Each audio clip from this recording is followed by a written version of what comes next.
पिछली वीडियो में हमने पढ़ा था इंडियन काउंसिल एक्ट 1892 और आज की वीडियो में हम देखेंगे इंडियन काउंसिल एक्ट 1909, जिसको हम मिंटो मॉर्ले रिफॉर्म्स भी बोलते हैं। इसको मिंटो मॉर्ले रिफॉर्म इसलिए बोलते हैं क्योंकि मिंटो उस टाइम के वाइस रॉय थे और मॉर्ले उस टाइम पे हमारे सेक्रेटरी ऑफ स्टेट हुआ करते थे। इसलिए इंडियन काउंसिल एक्ट 1909 को मिंटो मॉर्ले रिफॉर्म्स भी बोलते हैं। तो जैसे पिछली वीडियो हमने कुछ पॉइंट्स वाइज इसको कवर किया था इंडियन काउंसिल एक्ट 1892 को, वैसे ही हम इस वाले को कंप्लीट करेंगे। तो इसका सबसे पहले पॉइंट हम इसका बैकग्राउंड देख लेते हैं कि ऐसा क्या हुआ जिसके उससे ये 1909 ये एक्ट लेके आना पड़ा। तो इससे 3 साल पहले 1906 में बेसिकली दो चीज़ें हुई।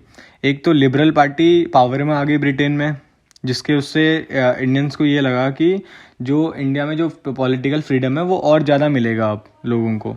तो पहला तो ये हुआ। दूसरा ये हुआ मुस्लिम लीग का फॉर्मेशन हुआ। तो मुस्लिम लीग का जब फॉर्मेशन हुआ तो मुस्लिम लीग ने 2 डिमांड रखी ब्रिटिश गवर्नमेंट के सामने।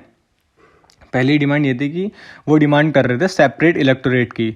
सेपरेट इलेक्टोरेट मतलब वो चाहते थे, मतलब जैसे कोई भी कॉन्स्टिट्यूंसी है, जैसे उसमें 20 लोग रहते हैं, 20 में से 11 मुस्लिम हैं, बाकी अलग अदर कम्युनिटी के हैं। तो जो 11 मुस्लिम हैं उनमें से ही कोई एक बंदा इलेक्शन में खड़ा होगा और वही 11 खाली वोट करेंगे। तो यही होता है सेपरेट इलेक्टोरेट। तो पहली डिमांड उनकी मुस्लिम लीग की ये थी। दूसरी डिमांड उनकी ये थी, जो एग्जीक्यूटिव काउंसिल थी वाइसराय की, उसमें 2 इंडियंस होने चाहिए, जिसमें से एक होना चाहिए मुस्लिम और दूसरा कोई भी कम्युनिटी का हो। ये था, मतलब उनकी 2 ये डिमांड्स थी। तो इसका सेकंड पॉइंट हम देख लेते हैं, control of government of India. तो हमने पिछली वीडियो में हमने देखा था जो कंट्रोल था वो सेक्रेटरी ऑफ स्टेट के पास था और अभी भी वो सेक्रेटरी ऑफ स्टेट के पास ही है, यहाँ पे कोई चेंज नहीं हुआ। और थर्ड पॉइंट में हम इसका देखते हैं एडमिनिस्ट्रेशन। तो एडमिनिस्ट्रेशन तो हमने इंडियन काउंसिल एक 1892 में देखा था कि इंडियंस को एग्जीक्यूटिव काउंसिल में अलाव नहीं था होना, मतलब एग्जीक्यूटिव काउंसिल के मेंबर नहीं बन सकते। हाँ, वो एडिशनल मेंबर्स में थे, लेकिन एग्जीक्यूटिव काउंसिल के मेंबर्स नहीं बन सकते थे। लेकिन इंडियन काउंसिल एक्ट 1909 में उनको अलाउ किया गया कि इंडियंस भी एग्जीक्यूटिव काउंसिल में हो सकते हैं। और जो सबसे पहले इंडियन जो वाइसराय की एग्जीक्यूटिव काउंसिल में थे वो थे सत्येंद्र प्रसाद सिन्हा, जो कि एक लॉ मेंबर थे। तो यहाँ पे ये चेंज हुआ एक एडमिनिस्ट्रेशन में। तो इसका फोर्थ पॉइंट हम देख लेते हैं, सेंट्रल लेजिस्लेचर। तो इससे पहले हम जान लेते हैं पिछली वीडियो में सेंट्रल लेजिस्लेचर में क्या क्या था। तो हमने पढ़ा था इंडियन काउंसिल एक्ट 1892 में जो सेंट्रल लेजिस्लेचर था उसमें एक एग्जीक्यूटिव हुआ करते थे, बाकी एडिशनल मेंबर्स हुआ करते थे जिनकी संख्या 10 से 16 थी। और एडिशनल मेंबर्स भी 2 टाइप के थे, ऑफिशियल नॉन ऑफिशियल्स, जिनको वाइसराय नॉमिनेट करता था, और कुछ नॉन ऑफिशियल्स अलग अलग प्रोविंस से नॉमिनेट होकर आते थे, और एक चैम्बर ऑफ कॉमर्स कलकत्ता के चैम्बर से नॉमिनेट होकर आते थे। तो ये सीन था। लेकिन यहाँ पे क्या किया इंडियन काउंसिल एक्ट 1909 में क्या हुआ, जो एडिशनल मेंबर्स हैं उनकी संख्या 16 से 60 कर दी गई, मतलब बढ़ा दी गई उनके एडिशनल मेंबर की संख्या, जिसमें से कि 28 थे ऑफिशियल जो उनको अभी भी वाइसराय ही नॉमिनेट करता था, और 32 थे नॉन ऑफिशियल्स, जिनमें 32 में से जिनमें नॉन ऑफिशियल थे उसमें से भी 5 वाइसराय नॉमिनेट करता था, बाकी 12 इलेक्ट होके आते थे प्रोविंशियल असेंबली से अलग अलग, 2 इलेक्ट होके आते थे चैम्बर ऑफ कलकत्ता और बॉम्बे से, और 13 स्पेशल इलेक्टोरेट के थ्रू आते थे। तो यहाँ पे मतलब बेसिकली क्या हुआ, मतलब अब पहले जैसे नॉमिनेट होके आते थे, अब यहाँ पे इलेक्ट होके आने लगे मतलब। और जो स्पेशल इलेक्टोरेट थे, जो 13 स्पेशल इलेक्टोरेट से होके आते थे, उसमें से 5 मुस्लिम थे।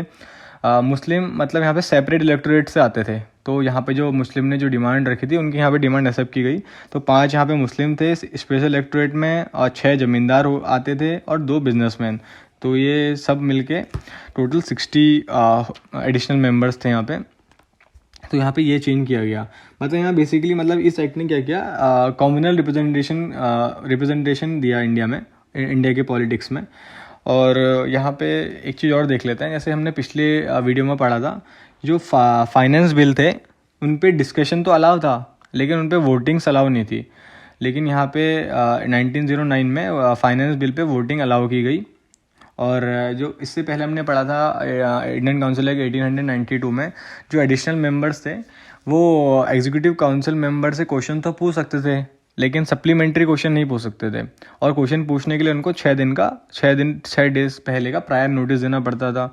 लेकिन अब क्या हुआ, एडिशनल मेंबर उनसे क्वेश्चन तो पूछ सकते हैं और सप्लीमेंट्री क्वेश्चन भी पूछ सकते हैं एग्जीक्यूटिव काउंसिल के मेंबर से। इसमें मतलब सप्लीमेंट्री क्वेश्चन अलाउ किए गए।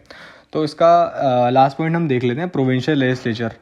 तो यहाँ पे क्या किया गया मेनली, ये भी अभी वैसे तो हमने पिछली वीडियो में पढ़ा था, ये सब इलेक्ट होके आते थे अलग अलग इंस्टीट्यूशन से, जैसे यूनिवर्सिटीज़, डिस्ट्रिक्ट बोर्ड, म्यूनसिपाल्टीज़, जमींदार और चैम्बर ऑफ कॉमर्स, इन सब जगहों से इलेक्ट होके आते थे। मतलब ये हमने देखा था एडिशन मेंबर्स, मतलब यहाँ पे ये सब इलेक्ट होके आते थे। लेकिन यहाँ पे चेंज ये हुआ, खाली प्रोविंशियल लेजिस्लेचर बढ़ा दिए गए, मतलब जैसे पहले कम थे अब बढ़ा दिए गए, जिसमें मद्रास हो गए, Madras, Bombay, Bengal, united province, Punjab, Burma, Assam.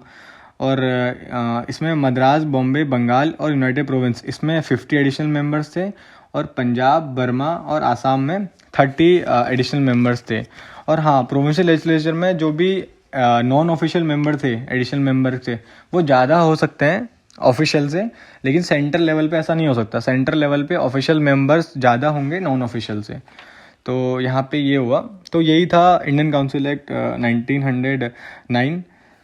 बाकी आगे की वीडियो में हम इसके पढ़ेंगे जो भी है इंडियन काउंसिल एक्ट 1919, फिर गवर्नमेंट ऑफ इंडिया एक्ट जो भी है, इसके आगे में वीडियो में पढ़ेंगे। और अगर आपको कोई भी तरफ का कोई भी डाउट है किसी भी टॉपिक से रिलेटेड, तो मैं डिस्क्रिप्शन में अपना टेलीग्राम दे रहा हूँ और एक व्हाट्सअप नंबर, तो आप मुझे कोई भी टॉपिक पे मैसेज कर सकते हैं। कोई किसी भी सब्जेक्ट से, किसी भी टॉपिक से रिलेटेड कोई भी अगर डाउट है, समझ नहीं आ रहा है तो उसको ईजी वे में, बहुत ईजी वे में समझना है, तो मुझे आप व्हाट्सअप कर सकते हैं। और टेलीग्राम भी ज्वाइन कर सकते हैं, जहाँ पे ये धीरे धीरे करके सारे नोट्स अवेलेबल हो जाएंगे। तो यही था आज के लिए। Thank you.